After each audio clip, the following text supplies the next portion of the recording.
रघुपति राघव राजा राम, पतित पावन सीताराम। ईश्वर अल्लाह तेरो नाम, सबको सन्मति दे भगवान। ईश्वर अल्लाह तेरो नाम, सबको सन्मति दे भगवान।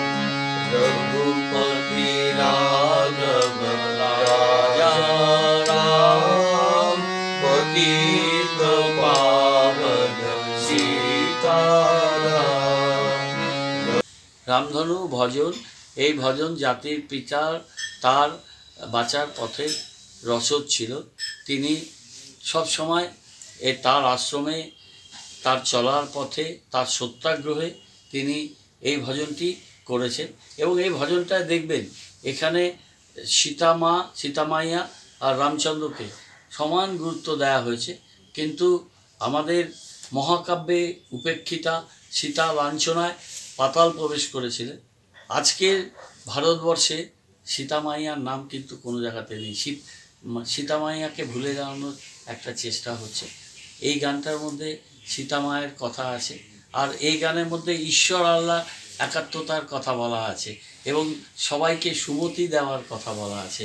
এই গানটা সবকো সম্মতি দে ভগবান, ঈশ্বর আল্লাহ তেরো নাম।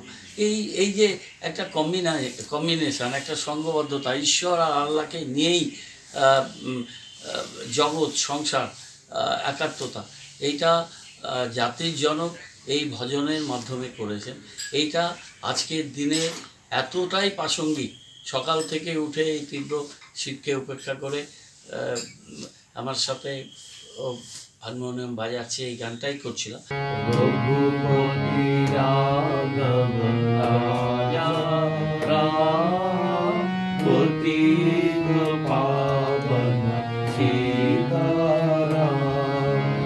ईश्वर अल्लाह तेरो नाम, सबको सन्मति दे भगवान। সীতা এবং রাম, এখানে সীতামাইয়াকে আবার উপেক্ষিত। তিনি লাঞ্ছিত হয়ে তিনি পাতালে প্রবেশ করেছিলেন।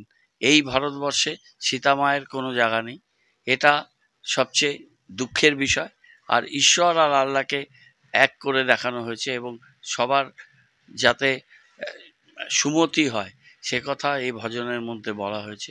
এবং আজকে থেকে 123 বছর আগে দীনদান কবিতায় রবীন্দ্রনাথও বলেছেন যে এই যে 20 লক্ষ স্বর্ণমুদ্রায় যে দেবতা প্রতিষ্ঠিত হয়েছিল, সেখানে তিনি বলেছে আপনায় স্থাপিয়াছ জগতের দেবতারে নয়। এবং তিনি আরও জায়গায় বলছে শূন্য নয় রাজ দম্ভে পূর্ণ সেই দেবতার আলয়। এবং সেখানে তিনি বারে বারে বলছেন বিংশতি সহস্র প্রজা গৃহহীন অন্নবস্ত্রহীন দাঁড়াইল দ্বারে, তবে কেঁদে গেল তো প্রার্থনায় অরণ্যে গুহার গর্ভে পদপ্রান্তে তরুর ছায়।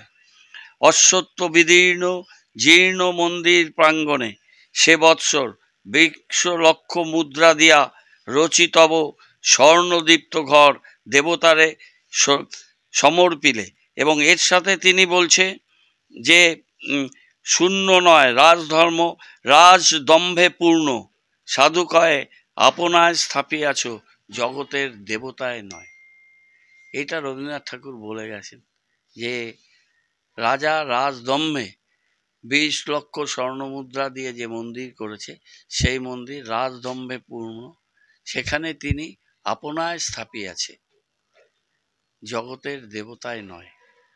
এবং তার অন্ন বস্ত্রহীন 20 সহস্র প্রজা প্রার্থনা করছে, তারা নিরন্ন অবস্থায় আছে, তখন তুমি এই কাজ করছো। সেটা রবীন্দ্রনাথ দীনদান কবিতায় বলেছেন 123 বছর আগে।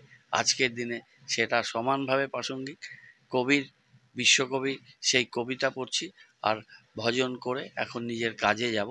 এর থেকে প্রেরণা নিচ্ছে একদিকে মহাত্মা গান্ধী, তার এই যে ভজন তিনি সব সময় করতেন সেই ভজন, আরেকদিকে রবীন্দ্রনাথ ঠাকুর, এটাকে আশ্রয় করেই আমাদের আগামী দিনে এগোতে হবে।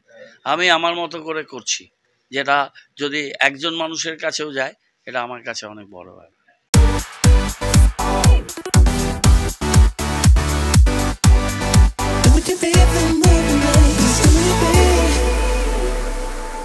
पचास 50,000 लोगों को अपनी मंजिल से है जोड़ा और नई उत्साह के साथ आए हैं फिर से थामने आपका हाथ। श्री शांति होंडा।